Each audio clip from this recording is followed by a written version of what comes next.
Good morning and welcome to our May 21st edition of Forsyth Talks. I'm Jackie Lynch with Forsyth, and what we're going to be talking about today is the care and feeding of VIO servers. This is an expanded version of the session I gave last week at Edge, so hopefully you're going to find this to be useful.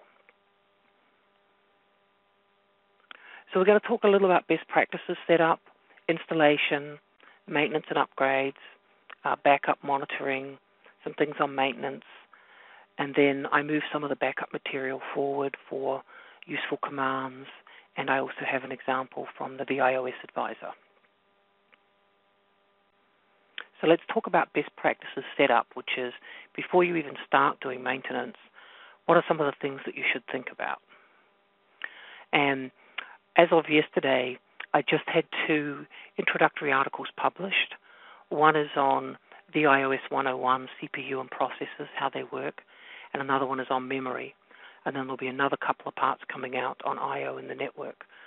We get a lot of questions about very basic virtualization things, so we decided to publish a 101 series. Hopefully you'll find this helpful.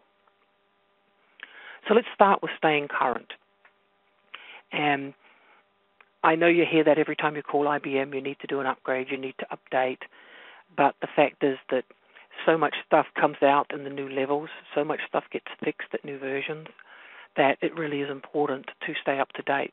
And as an example, you can see here that everything prior to 2.2.3, well actually 2.2.2, is out of service and end of life right now. So if you're at 2.2.1 or even 2.2.2, you're running you're running on a version that is out of marketing and out of service. So you need to be on at least 2.2.2, and my recommendation right now is to go to the latest release, which is 2234 TixPack 27 SP4. I believe in early June, the latest version will be out, which is, I want to say it's 22350 or 51, and that's the version that will have support for the E850, as well as a number of other features. 2234, this TixPack, is basically 61TL9 SP4 with that 1441. So that's what you should be looking for if you were to do an OS level. You should expect to see that. There are also 3 interim fixes for this particular level. And you get the fixes in the normal place. Same with HMC. Latest HMC is 882 with a bunch of patches. But again, staying current is important. Using FLIRT and the fixed level recommendation tool and checking all the prereqs is very useful. There's also a number of links that I provided here. There is a VIO server to NIM master mapping. What that does is it allows you to look at the level of the VIO server you're running and see what level you have to have your NIM master at. Pretty much that's typically the highest 6.1 TL that there is, or obviously you can do 7.1 as well. And there are a number of system software maps. More importantly, these are the security and hyper tables, so this is what will tell you what the urgent fixes are out there that you may need to apply. So the general motherhood and apple pie stuff, keeping it simple, there are a lot of incredibly complicated things that you can do with your VIO server. You can define SEAs that are so complicated you can't keep track of them. My recommendation is to architect something that is as simple as possible that works to meet your needs. That way you're not running around in circles trying to figure out what it is you actually did and trying to debug it. The LMB is another thing you have to pay attention to. This is the logical memory block size. In the HMC, it's referred to as the memory region size. Sometimes you'll see it referred to as MRO. That, if you want to use LPM, that has to be the same on all servers, and to change that requires a power off and power on of the box. So this is something you should decide on for all your servers and get it set so that when you bring them up for the first time, they're set correctly. Some obvious things: hot pluggable adapters, setting adapters to desired and not required. If an adapter is required, the LPAR is not going to boot without it, and that basically means you can't really take advantage of hot plug. dual VIO servers that lets you do concurrent updates. The comment on mixing multipath drivers is with respect to not all multipath drivers are what we call MPIO compliant. So if I have two different drivers, one that is MPIO compliant and one that is not, for different disk subsystems, I cannot put those on the same adapter. They will conflict. I use HMC Scanner and also Sysplan. I like to have both. I run them before and after any changes. That way I have documentation before and after. HMC Scanner is a great tool. It gives you very, very detailed information, including with the latest version, if you download it, it actually maps out all your SEAs and everything. Planning for updates. I know it's really, really hard to get Windows to do maintenance, but you really want to plan for at least one update a year. And when you do that, you need to make sure that it's not one window where the storage guys, the network guys, and everybody else, the DBAs, are all using that same maintenance window. The nice thing about dual VIOs is you can do those changes as long as all your zoning is correct. You can do those changes without taking an outage. Firmware is a little bit different. Some people like to separate VIOs for production and non-production. Some people like to separate them for the network and non-network, and I'll explain why later on. A couple of other things. Testing failover. It's always good to test failover before you have a failure. That way you know if everything's zoned correctly. And the comment about VIO commands, we will talk about this when we talk about maintenance. But if you are putting on maintenance on a VIO server, you should not be using SMTI, and you should not be doing things as root. For the most part, all of your maintenance should be done as padmin. And then the rest of this we'll talk about as we go through. I haven't read a couple of things down the bottom that we'll go into more detail on, but checking ERRPT. You should always check ERRPT before you open a PMR. Because quite often the reason you're having the problem is in ERRPT. We're also going to talk about entitlement because it turns out that your VIOs, particularly the SEAs, scale by entitlement, not by virtual processors. So you need to make sure you have a high enough entitlement to service the workload and that you have plenty of VPs in case you have to do temporary scaling. Plus you also need to have a lot of memory, and it could very well be more memory than you think. That's because of the high performance adapter cards, and I'm specifically referring to 8 gig HBAs or 16 gig HBAs and the 10 gig and higher network cards. Those are high performance cards and they require more memory. And clearly backing it up. And you can use NIM, you can use scripts, whatever works for you. In terms of sizing, your options are you can design the configuration with the system planning tool. You could design it with Visio. The workload estimator you can use to put information in and come out with a sizing. I haven't done very well using the workload estimator, so I tend to use my own spreadsheets for that kind of thing. You can also use the VIOS and Virtualization Performance Advisors. Now, the VIOS Performance Advisor, as of 2.2.2, I think it is now the PART command in your VIO server. That allows you to run up to a 60-minute snap of what's going on the VIO server, and then it actually gives you information on what you should do. The nice thing is, if you need more than 60 minutes, you can take an nmon file and pass it through the part command, and it will provide the output for you. And there are a bunch of minimums, and minimums really are minimums. For a VIO server, you need at least 4 gig of memory. You need at least a half a core entitlement and a couple of VPs. I typically give my primary VIO 1.5 entitlement as a starting point before I do measurements, and my secondary 2, I give it a 0.5 entitlement, and I put them in their own pool with 3 VPs. But you need to figure out what really works for you. The more virtual fiber clients that you have, so that's NPIV clients, and the more high-performance adapters, the more memory and the more CPU you will need. So it's more likely you'll need 6 to 8 gig and a higher entitlement. And the comment on adapter placement is simply that the adapter slots in the I/O drawer and the KEX have different priorities.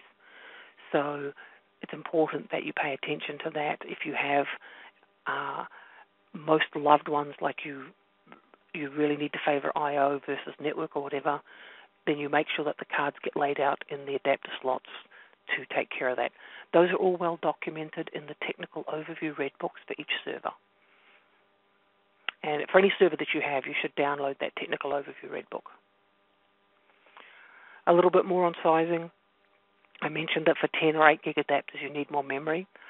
For every high-performance active adapter port, you need 512 meg. So if you have a 10 gig card, even if it's NPIV, if you're using both ports, you need a gigabyte, 512 times 2. Plus, for every virtual fiber client, so that's every NPIV client, you need 140 meg additionally. And NPIV doesn't use much CPU in the VIO server. That's because it's really more of a pass-through. The SCSI, because it has to go up through the LVM stack, is going to use more CPU, so you need to take that in account. Also, when you define the LPAR, a lot of people like to put really big values in for the VIO adapter slots. That can actually increase the memory needs. There's a certain point it gets to where it has to add additional memory to reserve space for those slots. So don't go crazy and put huge numbers in there. If you're really using 80 slots, make it 100, but don't make it like 500. If you want to use file-backed optical, so this is the ability to load ISO images into a VIO server so that you can make them available to the client LPARs as if they're a local CD. If you want to do that, add an extra disk to the VIO server LPARs and create its own volume group on there. If you put the file-backed optical into root-VG, it's going to make for a very large backup of root-VG. And then this document down the bottom is a document for the VIOS sizing. I find it to be somewhat helpful, but at least it gives you a starting point. So when it comes to memory planning, I have a spreadsheet which is available at the link up the top here. It's actually been updated a little since this version, and basically what I use that spreadsheet for is to estimate really what the memory should be. And if you have a look at it, you'll see it takes into account the LMBs, it takes into account the overhead, and depending on whether you're Power 7 Plus or below, it makes a difference as to which LMB size it's going to use. So as an example, I'll actually pull the latest version of the spreadsheet across. You can see here, this is the cover sheet where I put in how much memory is installed, how much I think is active, what my LMB size is, my high-performance adapter slots that are active, my VFCs per VIO, number of IO draws. I always have what I call a safety net. We call it a capacity planning fudge factor, so I throw in an extra 512. If I'm using active memory mirroring, I change this to a 2 because I have to double my hypervisor overhead. And then this divisor is set to 64 if it's Power 7 or earlier. I change it to 128 if it's Power 7 or plus or Power 8. And then through here I define all my LPARs, and it does the calculation and tells me how much memory I really need. And it gives me a shortfall based on what I was planning on making active. So it just gives you an idea. Is this 100% accurate? No, but it comes closer to what I'm actually seeing in terms of overhead than System Planning Tool and some of the others. They don't seem to calculate in some space for the IO draws. So that's up there. It's a use as is, but you're very, very welcome to play with it. And if you have any comments on it, please send them back to me. Okay. So now we're going to talk a little about HBA settings, and then we'll get into some of the installation stuff. People are really nervous about tuning VIO servers. I see systems all the time where people have tuned all of the AIX LPARs, but they're scared to touch the VIO server. So in terms of tuning changes that you should just make up front, I change my fiber adapters in the VIO. I update the max transfer size, which is the size of the DMA area to process IOs. By default, there is a 1 here instead of a 2. That gives you an 8 meg DMA. Changing it to a 2 gives you a 128 meg DMA. Once you get to certain AIX levels, it uses a 128 meg no matter what you have coded, but I always code this anyway, both on the VIO and on the clients. And the reason that I do that is I like to know that what I think I'm getting is what I'm getting. So I change that automatically. This -P is because this is a parameter that requires a reboot. So it just changes it, and it will come in at the next reboot. Num command alums is basically queue depth, which is the number of outstanding in-flight IOs I can have for the adapter. And the maximum you can set that to for any adapter port is 2048. The default, depending on the drivers you're running, is either 200 or 500. Mostly you see 200. That's normally not enough.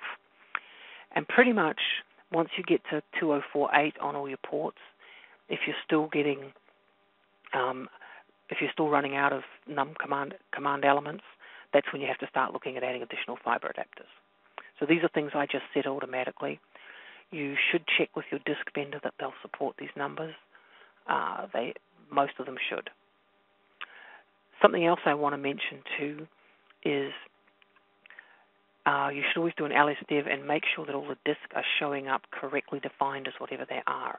If you see other SCSI or other fiber, if you don't see the actual correct name of the disk, then it is going to enforce a queue depth of 1 on that disk. So it doesn't matter what you code the queue depth as, that disk will only be allowed to have 1 outstanding IO at a time. So again, you need to pay attention to that, put on the right drivers, etc. And if MPIV is being used, you need to set these values on the clients as well. The comment I'll make about setting those values on the clients is they cannot be set to higher than the VIO servers. So you need to change the VIO servers first and reboot them before you change the clients. Also, when you change the clients, num command alums as of these versions of AIX is now limited to 256 on the MPIV clients. That's documented here. It is not a bug. It is a working as designed. So just be a little bit aware of that they have capped the clients now at 256 per FCS that's defined to them with MPIV. So this is just showing you what it would look like by default and then what it looks like after we're done. And like I said, I quite often raise it to 2048. That's the maximum you can set for the VIO, but you need to check with your disk vendor.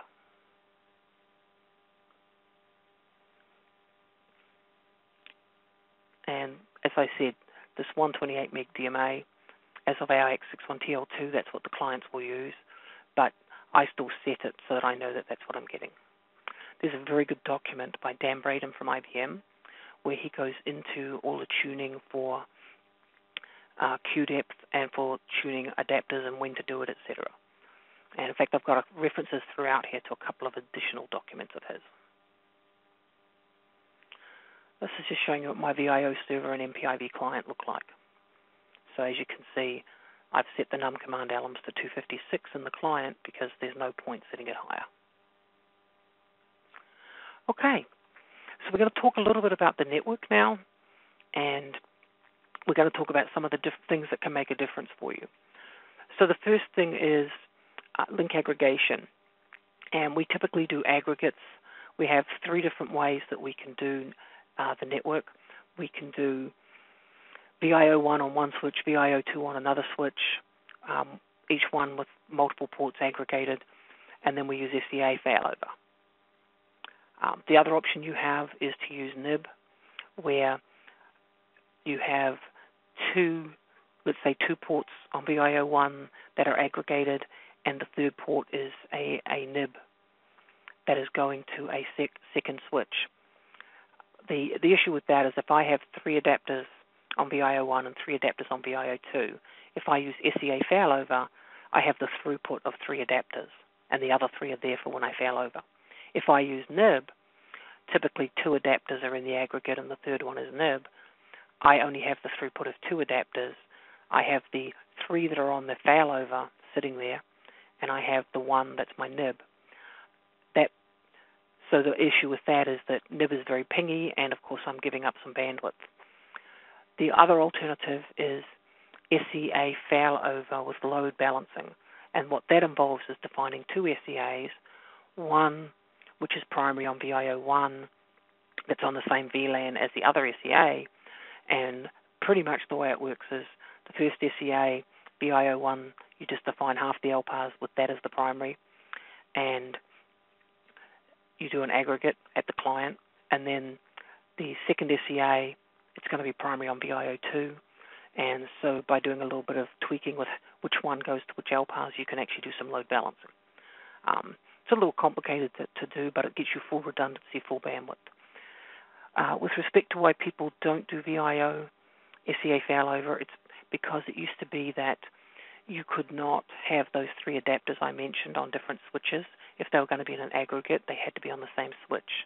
There are now smart switches out there that allow you to literally have two switches and an aggregate that goes across switches. So if you have those kind of switches, you certainly can do SEA failover without having to go through the complication of NIB and all the ping stuff. But even if you can't do that, SEA failover, basically what it gives you is if one VIO goes down, we failover automatically to the second one anyway. And you can put the VIO1 on one switch, VIO2 on another, so you still have that level of failover. I already mentioned entitlement. I'm going to show you some data later that I got from one of the presentations I saw last week. And then I want to talk a little bit about threading. So it turns out that if you are running both vSCSI and the network on the same VIO, which is how 90% of people run, it turns on threading. The reason it turns on threading is because otherwise the LAN has precedence over the I/O. And what threading does is it basically gives the best, most balanced performance for vSCSI in the LAN. If, however, if you've split your VIO servers so that you have a pair that are handling I/O and a pair that are handling the network, then what you want to do is on the one that's only handling the network, you can turn threading off. That will actually improve the LAN performance, but do not do that if you have a combination of vSCSI and a LAN. Then you also want to make sure you turn on large send on the virtual Ethernet adapters as well as the SEA. With respect to the not doing this, this applies specifically to actually large receive. Linux does not support large receive, so if you want to do large receive, then you need, with Linux on the server, you need to make sure that their Linux LPARs are on a separate SEA. In terms of tunables for the network, these need to be set by default. Your VIO server will be detuned. So you set these on both using the NO command to make sure that they're set correctly. Then you also need to check the adapter to make sure that it didn't get overridden to something weird. So if I do an ifconfig -A, here's my SEA adapter, and this stuff's hard-coded on it. So the TCP send and receive here is saying that TCP can have buffers up to 256K. RFC 1323 = 1 is required to have buffers above 64K. The defaults for TCP are too low. They're 16 and 16.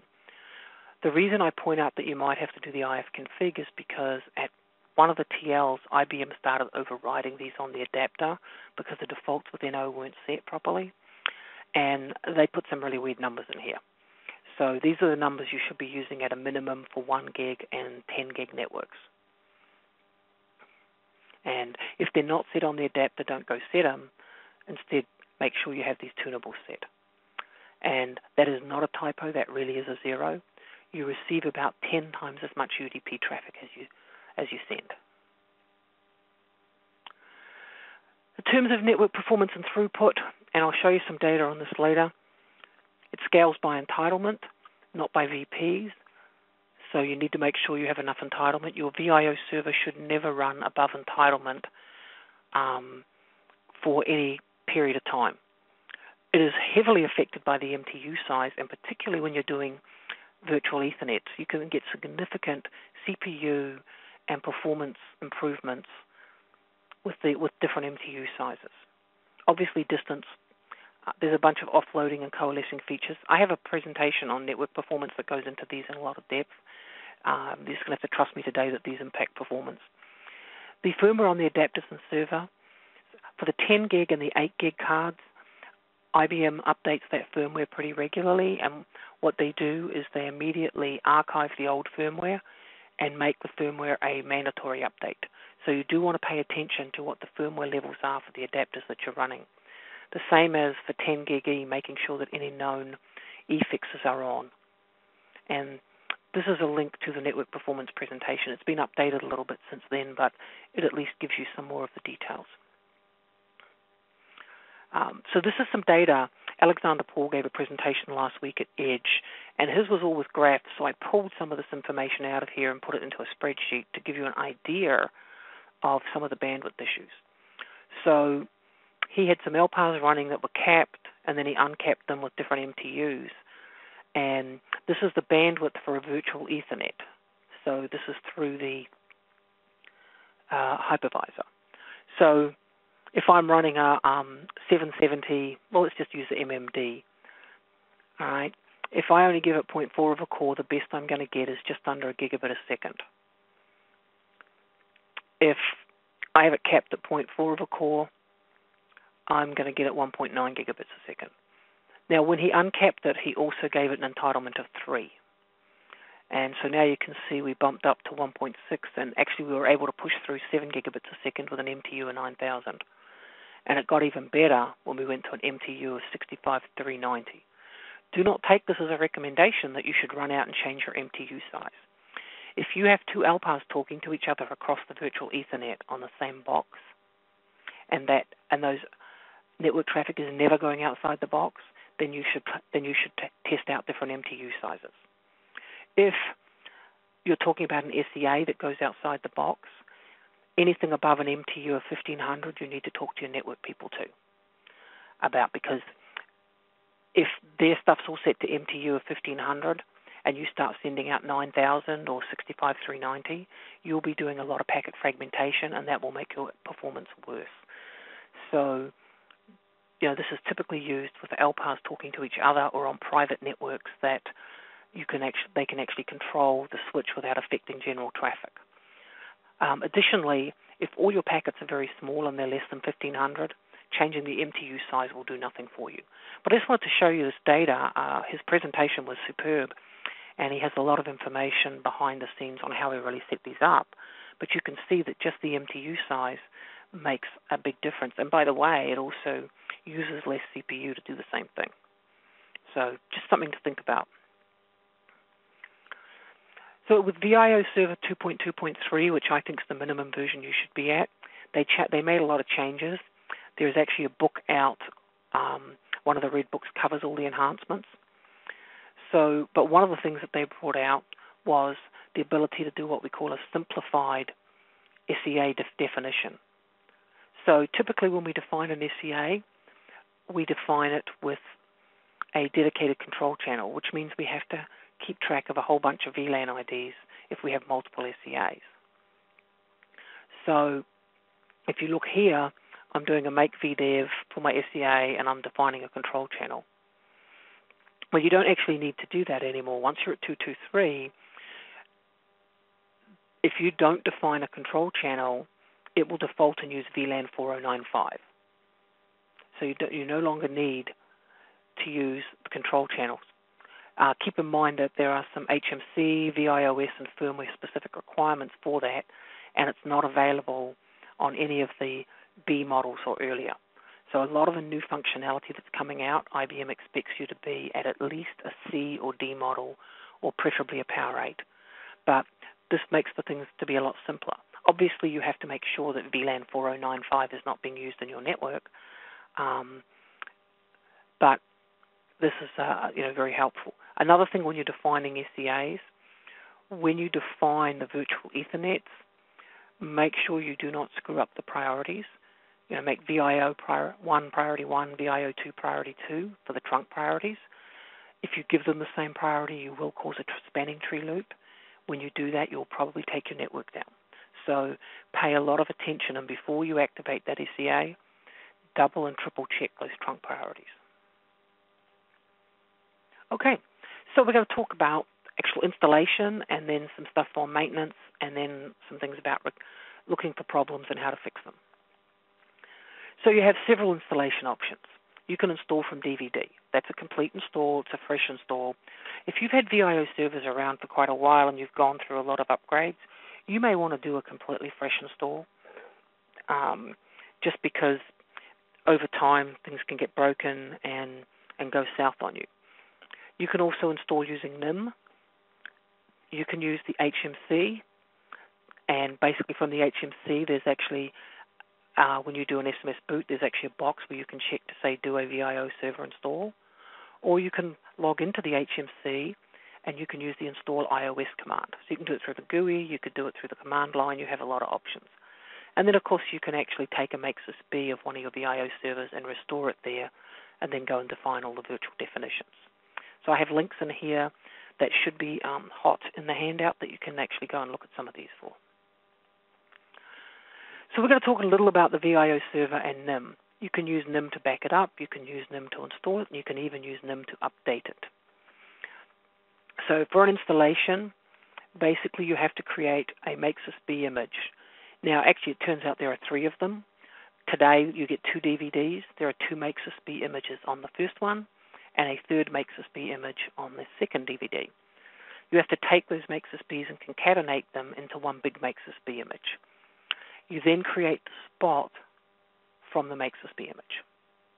You never create it from an LPP source, because although this is AIX under the covers, this is not an AIX LPAR. So you have to be careful about that. So just keep that in mind, and I've got a bit more on that in a minute. You can also use NIM to update the VIO server. So you can see here the NIM master has to be at a particular level. That is, it's required to support the VIOS image. But once you're there, you can use nim-o update iOS and point it to LPP source. You can also use alt-disk install. If you're not using NIM, then you should be using the update iOS command or the alt-root-vg command from padmin. All right, so again, like I said earlier, we don't do anything as root unless every other option has failed and IBM's told us to do it. So we start out standard NIM. We define the partition. Here's where we copy, and this is as of 2.2. There are 3 images. 2.1, I think it was 2. But we copy all the images to a directory, and here I'm concatenating them. Make-sys-b image, make-sys-b image 2, and make-sys-b image 3 into one make-sys-b. And now I define my spot, and I basically use that make-sys-b as the source. Now I can do a BOS. There's also a BOS inst data on the DVD. I copy that off and I create a specific VIOS BOS inst resource, and I use that BOS inst data rather than my default one for my installs. Now I can do a make-sys-b install. And there's some documentation here on how to do that. So it's pretty straightforward for the installation. Once the system comes up, you have to accept the licenses, and then obviously you go in and you define your virtuals, etc. Or you can restore them from a backup that you did using VIOSBR. So in terms of updating, there's a bunch of things that you have to go through. The first thing is I always run ls-vopt. The reason I run ls-vopt is I want to make sure, if I'm using file-backed optical, that nobody actually has any file-backed optical devices assigned to them. If you have assigned an image, an ISO from the file-backed optical to an LPAR, it won't allow you to do any updates. So you need to unassign those. I normally upgrade my HMC, then my firmware, then my VIOs, and then AIX. But I check all of the READMEs to make sure that there isn't a different required order, because sometimes the HMC will say you have to be at a certain firmware. Sometimes, mostly the firmware says you have to be at a particular HMC level. And the VIOS may require certain levels. Obviously, you download the updates, and I usually use the fixed level recommendation tool to make sure that the combination that I plan to use is compatible. And then I read the README again. I'm paranoid about the READMEs because a lot of people got burned historically when they didn't read the READMEs, and it turned out that there was a specific prereq that they didn't follow, and some really bad things happened. I run error report, I make sure there's no stale partitions, no missing disks or paths or anything like that. And these are the commands, the lspg root g, LSVG-P, and so on. Once I've run those and everything's clean, I double check that all the paths are redundant. Some of that I can get out of HMC Scanner. And then I actually run HMC Scanner and Sysplan to document. One of the things I found is if I document prior to the changes and I document after the changes, I can compare notes and make sure that I didn't break something accidentally. Now I run a backup and I usually take all my updates and I put them on my NIM server. I have an NFS file system from there I export, so if I'm not using NIM to do it, if I'm using Update iOS, I still use that NFS server. And I basically mount the ISO image there, and I then, on the VIOS server, use SMTY-BFF create to take that ISO image and put it in a local directory. The reason I put it in the local directory is because if I have issues on the VIO server, let's say one of the updates is to NFS and it takes out NFS, if I'm installing over NFS, that's probably a really bad thing. So I make sure it's in a local directory. If you are using shared storage pools, there are some very specific additional steps, the same with active memory sharing, and those are outlined in the README for the VIO server update. You should read those and make sure that you follow those before you do the update. All right, so we back up our VIO, and one of the other things is if you're coming from a pre-version 2 level, which I sincerely hope you're not, after the migration you need to check that VP folding is turned off. As of version 2 of the VIO server, VP folding is turned off automatically because they don't want the virtual processors to be folding during a VIO run. So, if you want to migrate to version 2, your HMC has to be at least at 7.7.4. Right now, today, I would recommend you be at least 7.7.9. If you can go to version 8, that's great.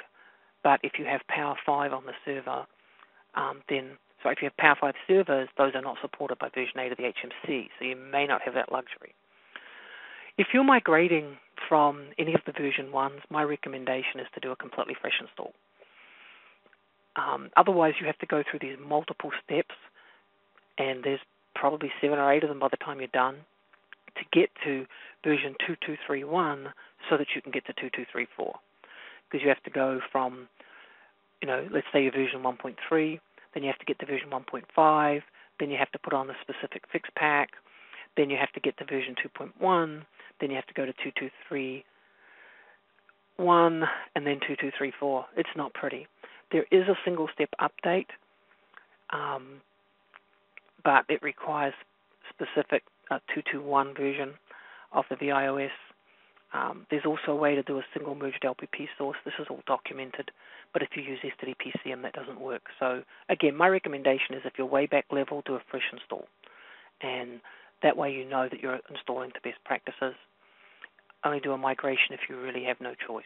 Because I will tell you now, if you do a migration from anything prior to about 2.2, you're going to be doing a lot of cleanup work.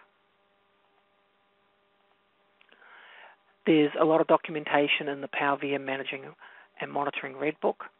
There's also, IBM has a simplified migration offering. I haven't used it, but it's certainly worth reading up on. And lastly, when you get to version 2.1, this is when you get the Update iOS command. So you can now do upgrades with Update iOS or NIM, but you have to be at version 2.1 to do that. So this is just an example of when I did my update from 2.2.3.2 to 2.2.3.3. I'm actually already at 2.2.3.4 now. So before you start, you have to do an Update iOS-commit. The VIO server will not allow you to do any updates until all uncommitted updates are committed. And then there's some checks I do before I do the updates to make sure there's no missing file sets. I don't want to upgrade something that already has a problem. So I'll do an iOS level command. It'll give me 2.2.3.2. There's also 2 files that you can cat. So you can look at this iOS.level and this splevel.txt, and they actually give you the service pack levels, which typically you don't get unless you have that. So we do our commit, and then we run emanager-P, and we have to do this as root. Why do we do that? Because occasionally you have to put an efix on the VIO server, and a specific example when that had to happen was with the SSL patches that people were putting on. Those are actually efixes or ifixes, depending which term you prefer. You cannot do any kind of an update if there are efixes on the system. So we have to run emanager-p. If there's no efix data, we can move forward. If there is efix data, we need to remove that. Then we run our pre-install checks. So I do VIO2 first. It's my secondary. I run my iOS level. I check that there are no fault file systems. I run an OS level -S because what I want to make sure of is that this shows something that is valid and matches this. And I think it's under Flirt Lite, there's actually like links to what those are. So what I care about here is that it's telling me a real level. If I see 6100-00-00 or 6100-09-00 and I'm seeing this, I need to go and find out which file systems are missing or back level, fix that before I do my VIO server update. So I also do an instafix and look at the emails, and sometimes you'll see not all file sets. That's an indication you need to fix that first. I do my LPP checks, and then what this OS level -S-L does is it says, show me any file sets that are at a lower level than this. And that's one way to get them. And then I run ERRPT. And I'll show you an example later on a VIO server that had problems. Then we run a backup. I have a script that I run that does my backups. There's a copy of it in here. Basically, it creates a whole bunch of files that I'm interested in /home padmin. I have a directory called Save It. And that way when I run my makesysp later, I get these. But it saves information on the users that are defined, the VIO slots, DPD information, LSDevs, and so on. You'll get that information anyway when you do some of the virtual backup. I just like to, I'm into double redundancy. So here we use our VIOSBR-backup. We're basically backing up all of the virtual definitions. And then we can use VIOSBR to restore them or to just view what they are. You have lots of options there. So I tend to do my backups to an NFS directory on my NIM server called User Local Backups. So here, as root, I do the SU to padmin, and I tell it to run backup iOS with a makesysp. It tells me the backup doesn't exist. Now, it turns out that I have a second volume group here called root clients_VG, because I have some LV-based root clients. It actually runs a save VG struct for that automatically. So if you have other volume groups, it will save those volume group structures for you.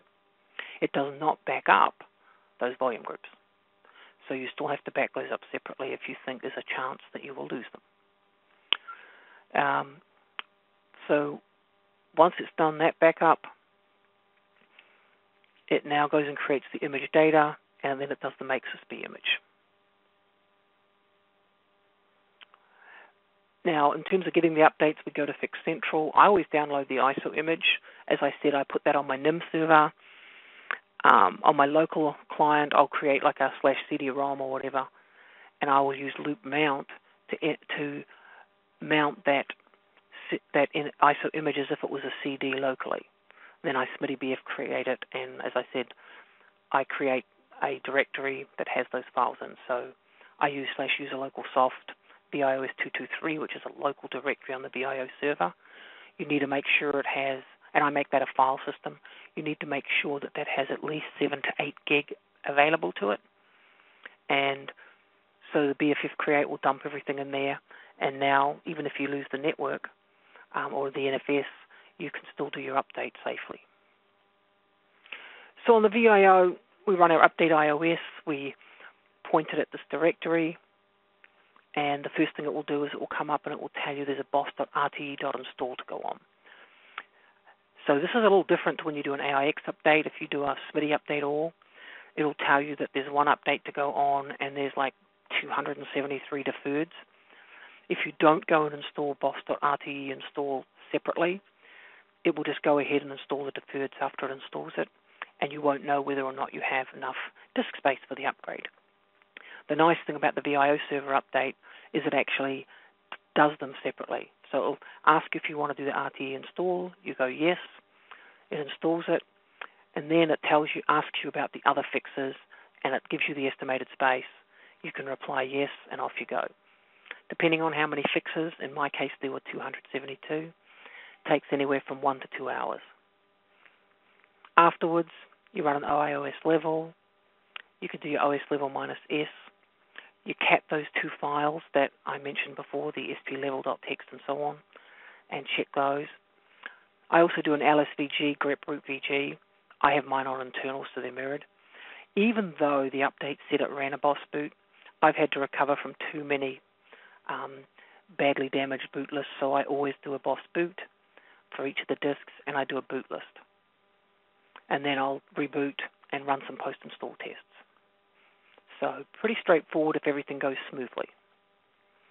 My post-install checks are pretty much the same as my pre-installs: iOS level, OS level, my inst fixes, LPP checks, etc. And then if I'm completely happy, then I do the same upgrade to VIO1. So what happens if you have a problem? So let's say when I run my OS level -S, it says 6100 with a lot of zeros. I run my instafix and it says not all file sets for 6100-08 were found. So you need to know what the file set level is, service pack level is that it should be at. So you can run an OS level -SQ, and the highest level one is actually the level of the service pack that VIO server update should be at. So in this case, it's 6100-08021316. Now I can run that OS level -S and say, show me the stuff that's not up at this level. And in this case, it told me that my BOS alt disk install boot images was back level. It was at 6180, but the service pack wanted 61815. And the Spanish locale stuff was way back level. So then you have a choice to make. You can use Update iOS to update them to the correct level, or you can remove them. In my case, I was going to remove the Spanish because I don't have that on my server. I have no idea why it was there. And because I want to use alternate disk install, I would update this one. All right, so we don't use SMIDI, we use Update iOS. All right. Oh, the other one sometimes you'll see boss.suma. So if I wanted to remove it, Update iOS -remove boss.suma. All right, but here I'm removing the Spanish file set, and then in order to upgrade this image, I need to go and find the correct file set for that image, and this is where I will go and look in the AIX61 install DVD or update DVD. I will find the image that I need, and I'll put it in a directory called user local soft missing, and I'll run inutoc against it. And then I have to commit my updates, and then I will tell it to do an update from missing. So all it's going to update is the one file set that I have in there. And that's an important thing to think about, because you definitely want to only update that. You don't want to put in a whole bunch of stuff and accidentally do a full-blown AIX61 update. So this is a nice way to do it. It's a legal way to do it, and it makes sure that the problem goes away. I mentioned that if you have e-fixes, you may have to remove them prior to the updates. Well, you will have to remove them. So this lists them, and then let's say that you find one. This is the command if it happened to show as IV46869M3A, which is one of the SSL patches. This is how you remove it. Then obviously afterwards you have to find out the level that you need to install. If you're dealing with the SSL fixes, after you update to 2234, the level of OpenSSL comes up as 510, but the SSL patch is for 513. You will have to go and download SSH 513, and install it, which you can do using Update iOS, and then put the patch on for OpenSSL. It's very annoying, but unfortunately that's one of the things you have to do. So we've talked about installations and updates. Now we're going to talk a little about backup and recovery. So let's start with backing up the VIO server. I talked about VIOS BR. You can back it up to wherever you want to put it. You can put it in temp, you can put it in home, padmin, some subdirectory. But basically, you want to make sure that you save it in root VG. That way, all the VIOS-BR information, which is the virtual and logical resources, is going to be saved in root VG, so when you do your makesysb, it's going to be backed up. A lot of people also like to use snap. They'll take a snap to make sure they get any critical data. Again, make sure that goes into root VG, or if you want, you can put in an NFS mount so that you have that information in case you need it afterwards. Then, as I said, I mount my NFS system to back up to, and I'll run my backup IOS and point it at the directory. If I run my backup this way, it creates a NIM resources tar package in that directory, and that NIM resources tar package can be used to clone or restore the VIO server with NIM or by using install iOS. I can also back it up as a makesysb file, which is the second backup here. That lets me just do a makesysb restore. Now, I had mentioned the file-backed optical or the media library, that you try not to put it on root VG. If it is on root VG, then what you want to do when you run the backup is add the -no media lib flag. If you don't do that, and it is in root VG, your makesysb will be enormous. You have 100 gig media library plus 30 gig for root VG, your makesysb will be 130 gig.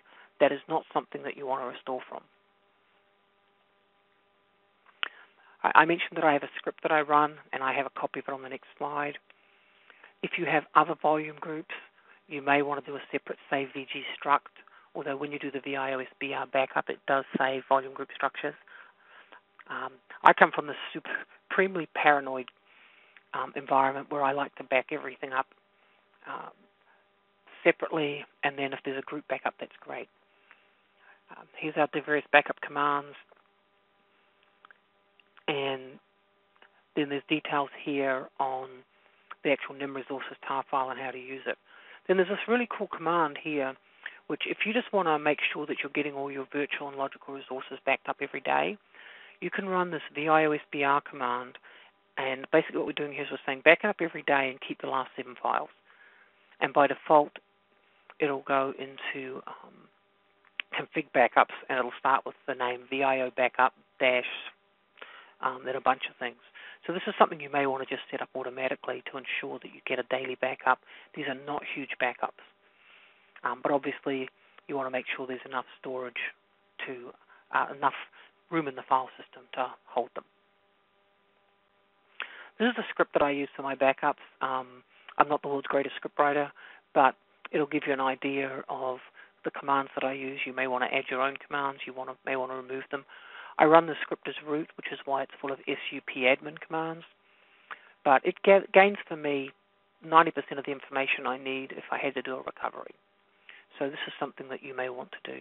I've got some hard-coded directories in there. You can change them to whatever you want, or you can set them up to be dynamic, whatever works for you. Okay, so let's talk a little about monitoring.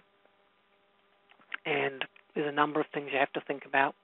We talked about VIOs and how they scale by entitlement, so we need to give them plenty of entitlement. One of the things you can look at is there's an lparstat command you can run, and it shows you virtual context switches. If you're seeing a lot of virtual context switches, this is a sign that you have an entitlement shortage. You can also look at nmon output or vmstat output, and if you're running close to entitlement or over entitlement, then obviously you need to increase it. Additionally, if you have 2 VPs and you're running at like 1.9, then you probably need to add in some VPs. Some people like to run the VIO servers dedicated. That way you don't have to worry about entitlement issues. If you're going to do that, you need to make sure that you assign enough CPU resource to handle your peak workloads, because unlike in the shared processor pool, there's not going to be any ability for them to grow and shrink without a DL per operation. And then, of course, I haven't put it on here, but we always make our VIO servers a much higher weight than everybody else. So I typically run them at a weight of 254. Everybody else will have weights below that. Never, ever let your VIO server page. Your VIO server is handling all of your workload. If you have to steal memory from a production LPAR to make sure it doesn't page than you steal memory from a production LPAR. Because if the VIO server is paging, or if it does not have enough entitlement, everybody that VIO server is servicing is going to suffer. So you need to make sure that the VIO server gets enough resource. And then with respect to the page spaces, the VIO server is set up by default against best practices. It has 2 page spaces, one that's 512 meg and one that's 1 gig on the same physical disk, which is really bad if you're using internal disks, but it's still not good if you're on the SAN. So what you need to do is clean that up. And basically what I do is I increase HD6 to 4 gig and I remove paging 00 because you should never have 2 page spaces on the same one. Now ideally you don't ever want to page, but just in case you do page, you want to make sure that you have A, enough page space, and B, you don't have 2 page spaces on the same one.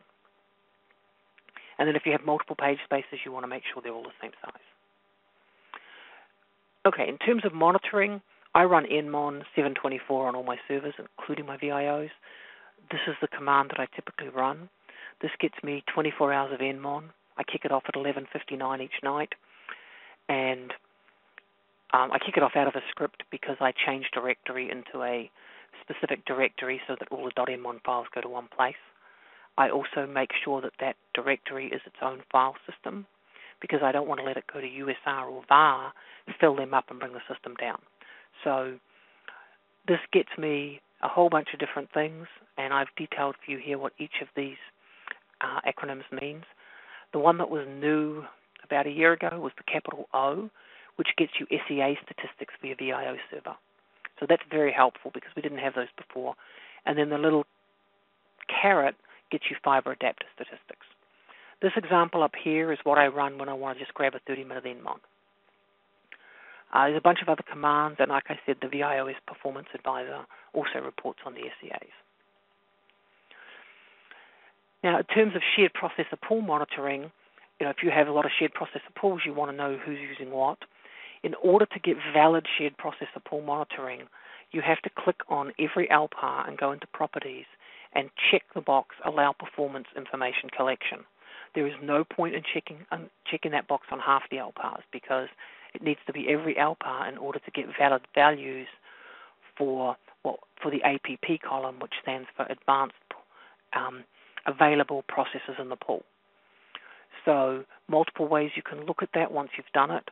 Topaz-C, nmon with the option P for pool monitoring.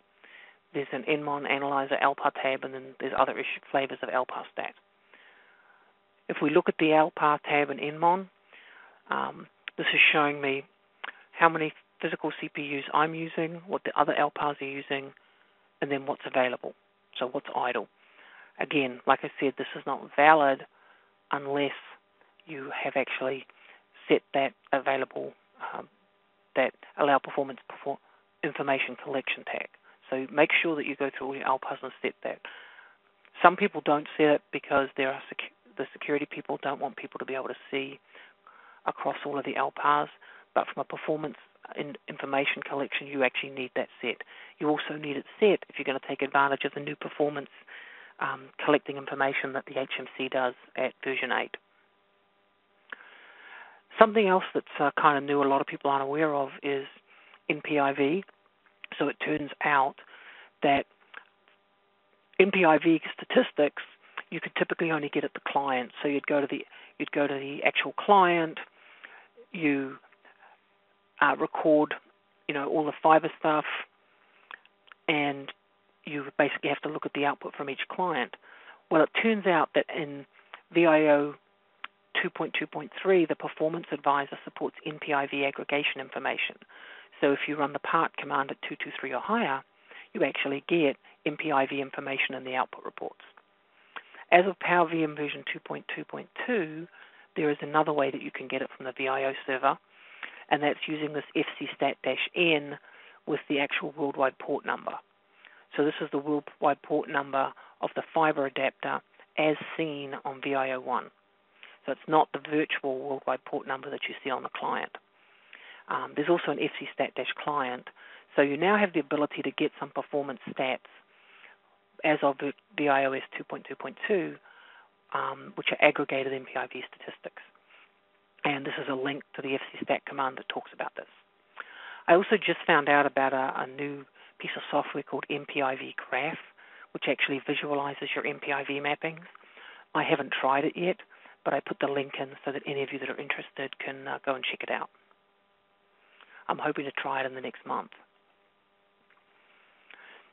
All right, something else that can happen with your VIO servers is, and this is actually also any virtual Ethernet, so it doesn't have to be a VIO server, is that you can run out of some buffers that you may not be aware exist. So if you look at your SEA, or it could be your virtual Ethernet, and let's say you're seeing packets that are dropped, no resource errors, and hypervisor receive failures. These numbers may not match, but if they, whether they match or not, if you're seeing numbers here, and remember this is since boot, that's an indication that we're not able to add enough memory to vent buffer spaces for a particular workload. So if you're seeing this on an SEA or a virtual Ethernet, there are some little buffers that you need to check. And what you do is you scroll down in the netstat and you look for virtual trunk statistics. And we're interested in what is max buffers set to and what is max allocated set to. So in this case here, for my small buffers, my max buffers is set to 2048. That is the maximum number of buffers that I can allocate to handle the virtual Ethernet traffic, but I've actually allocated 2048, which tells me I ran out.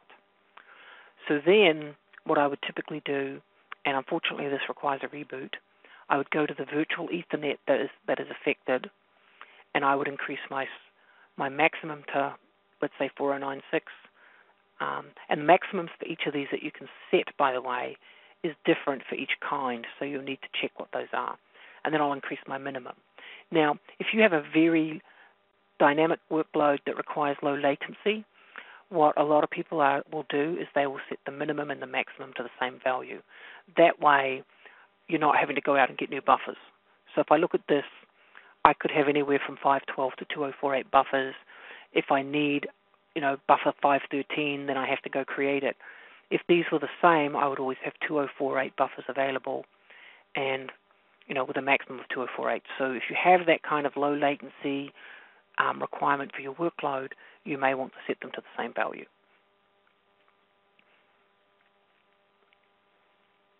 Okay, a couple of comments on HMC maintenance. So when you're ready to upgrade, and I would recommend before going to version 8 that you take your HMC to 7.7.9. I had a couple of issues going from 7.7.8 to version 8. But basically the way you do it, there's 3 different kinds of updates, and you have to know which kind you're doing. Are you changing a release? So you're going from 7.7.7 to 7.7.8. That's one directory. Are you doing a service pack, or are you just doing some fixes? And we'll talk about that as we go through. So in my case, I was upgrading to 7.7.8. I always do a save upgrade data. That's also, we used to call it a critical console update. And then I back up. When I do my backup, you can no longer back up to DVD, which is very annoying.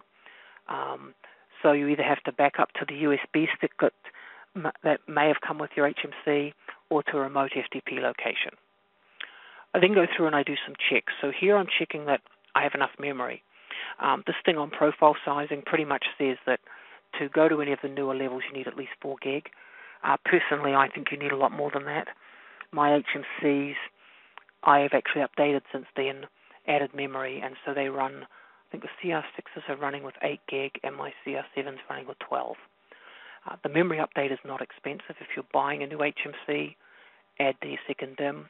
If you are running on a current HMC that doesn't have the extra 8 gig in the second DIMM, get it added. It's not expensive, and it will make your life much better, particularly as you start to get to version 8, where it's a lot more GUI based. So here I also check if the temporary file systems are full. If I see something like 47 or 50%, I clear them. This just clears out temp files. It does not delete anything that you care about. You can also use LSHMC-FS to check on them. So then I SSH to the HMC with 2 sessions. And one of the reasons for that is the way they do the get upgrade files is kind of bizarre. Now, you can do this upgrade from media, or you can do it the way that I'm doing it here. So when you run the get upgrade files, this is for a version update. So you can see here, I'm doing a get upgrade files, and basically I'm telling it to go to this HMC network version 7780 directory. And so it will go there and it starts to download files and put them in /HMC dump. So the thing that's really bizarre, and the reason that you need the second session, is on the second session you're going to do an ls-la on HMC dump. Throughout the time that it's downloading stuff, you'll see the files in that directory. The minute the download finishes, you no longer see the files.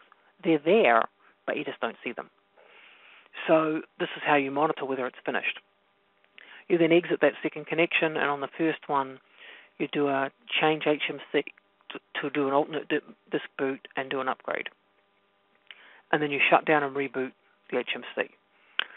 So that causes it to do the upgrade. The upgrade itself takes about 20 minutes, and then it has to reboot. Every time you put a patch on the HMC, it's another reboot. So it's not like you can do the upgrade, reboot, and then put on multiple patches. Unfortunately, every patch requires a reboot. So once it's back up, we do our updates, and basically you need to know if it's a service pack where you go to the updates directory or if it's a fix. So this is, you'll go to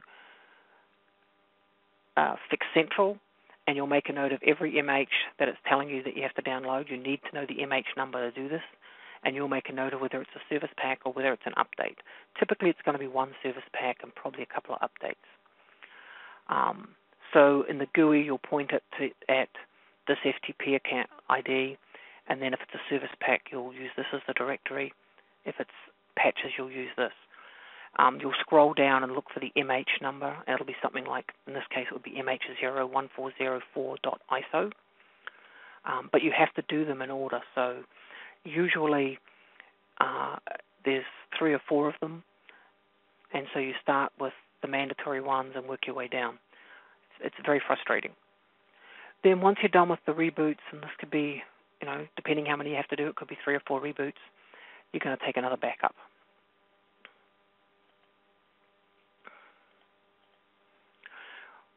So this is just showing you all the update stuff that I just talked about, and now we'll talk quickly about Power HMC version 8.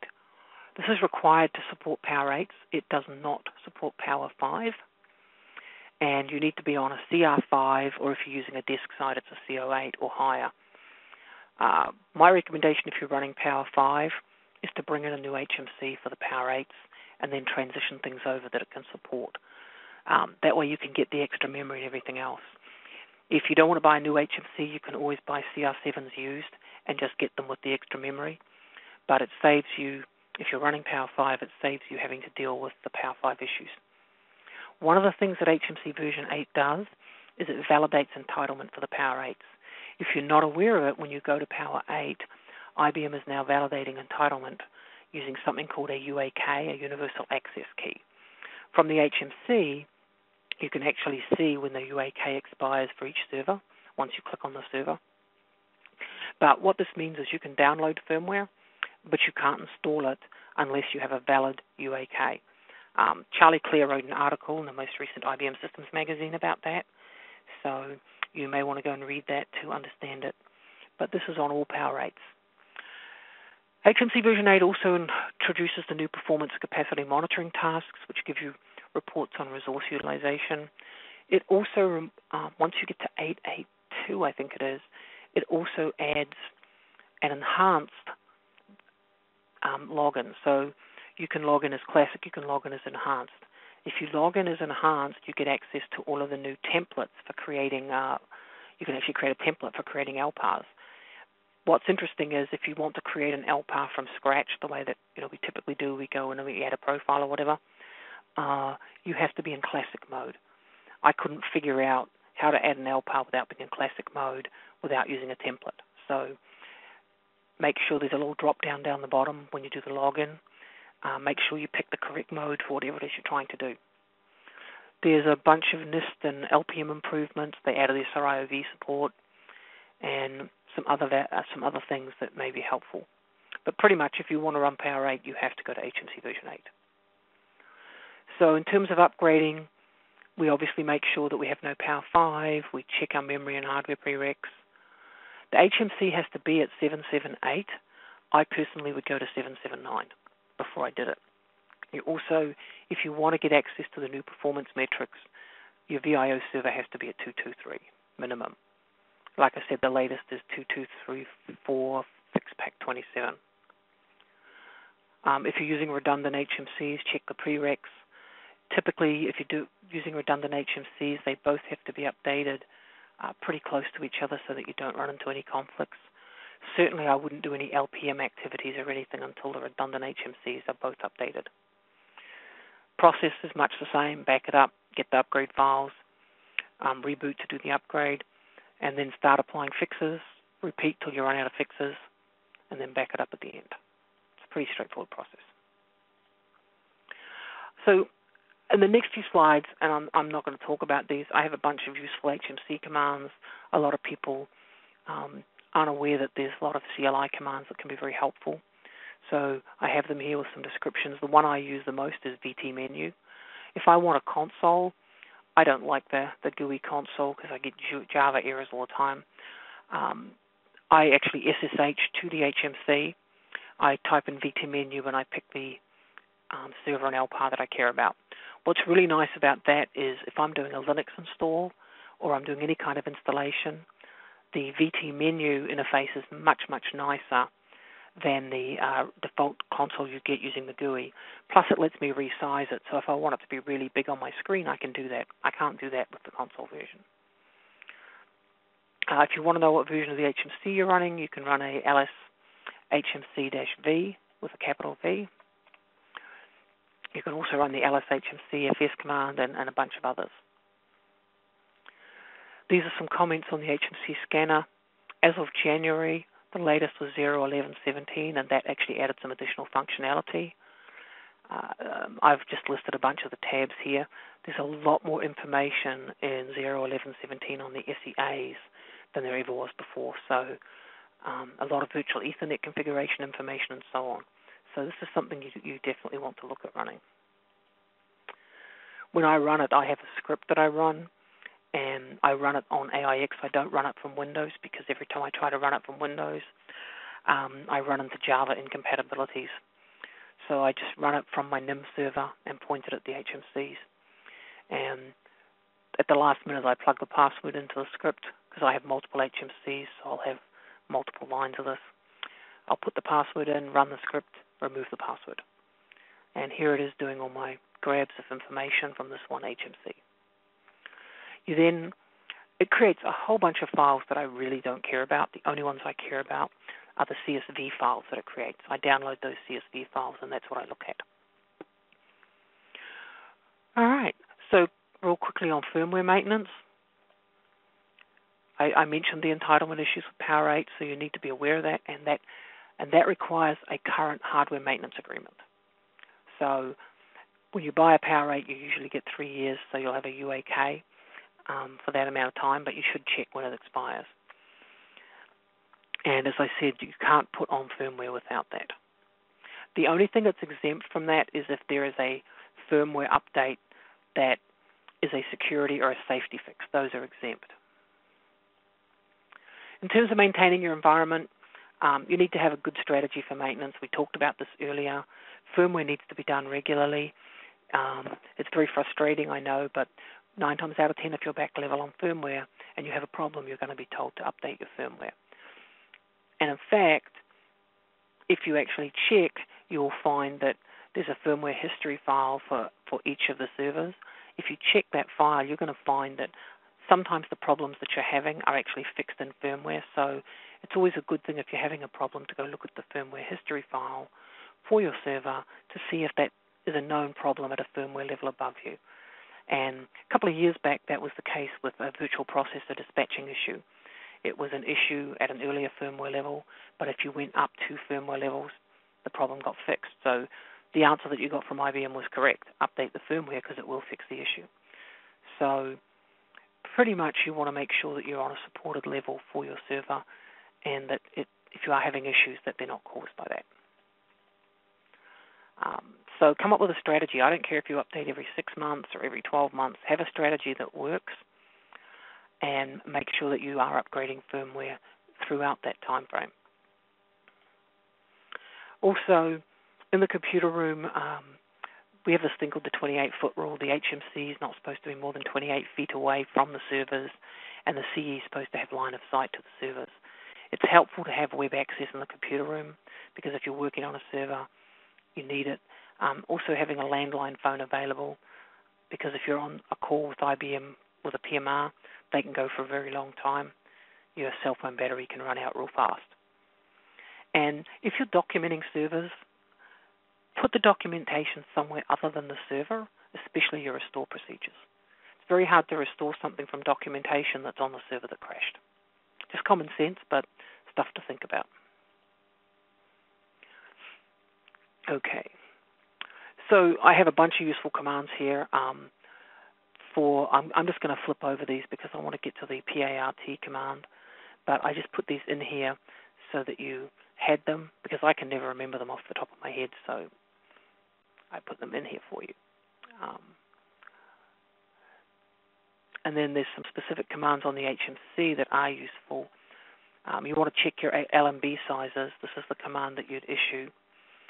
You have to put the serial name, the name of the server and everything in, but at least it gives you the information you need. So hopefully you'll find these to be useful. And this is the stuff on updates. So we'll skip through it.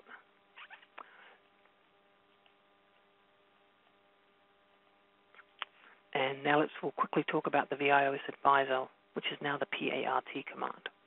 This is really useful. This is a slightly older version, but it will give you an idea of some of the things you can get. So this is the link to information on the part command. There's really only a couple of ways to run it. You can do a part space minus question mark, and it will give you usage help. You could do a part space minus I and an interval. The maximum interval that it will record for is 60 minutes. But basically, and that is a lowercase I, the 60 minutes, it will basically create a tar file. You bring the tar file down, you extract it, and there is an XML file with this name in there. You open that in a browser, and it shows you the results. If you need more than 60 minutes of data, then you can actually point it at a .nmon file that you've been recording.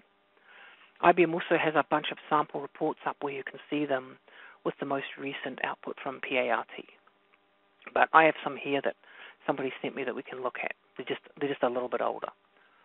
So here it shows me the server, the model, the current BIOS fix pack and everything, and how many cores are installed, how many active, what speed they are, and so on.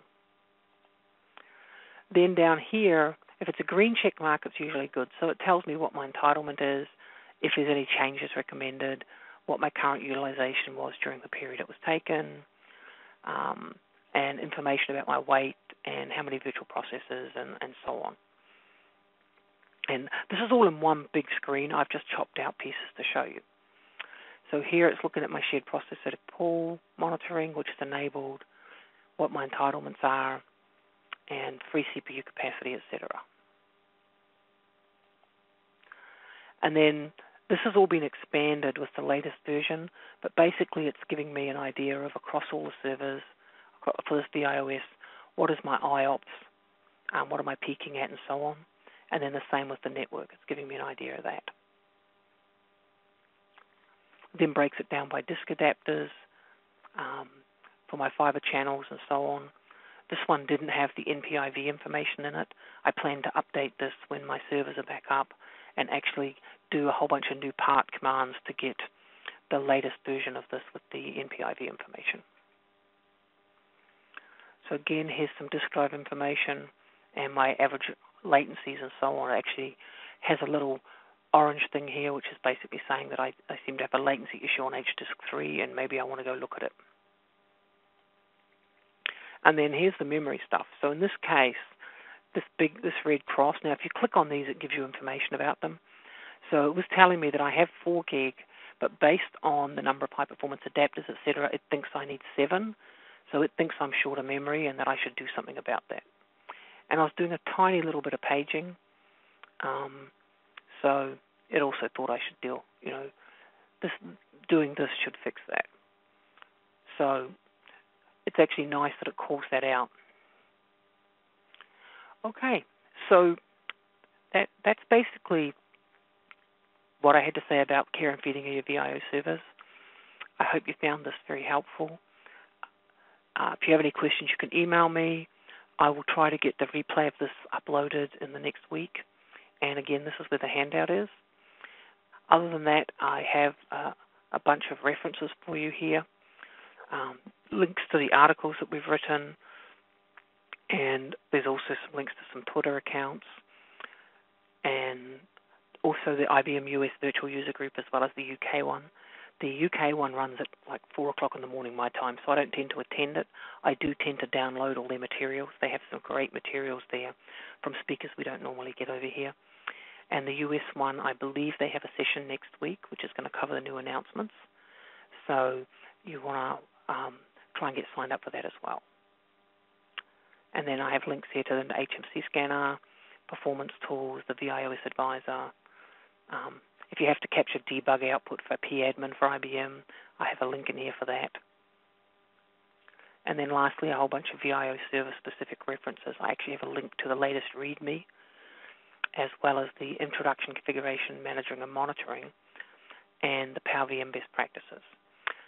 And then this PowerVM Enhancements Red Book is specific to what came out in, I think it's PowerVM 2.2.3.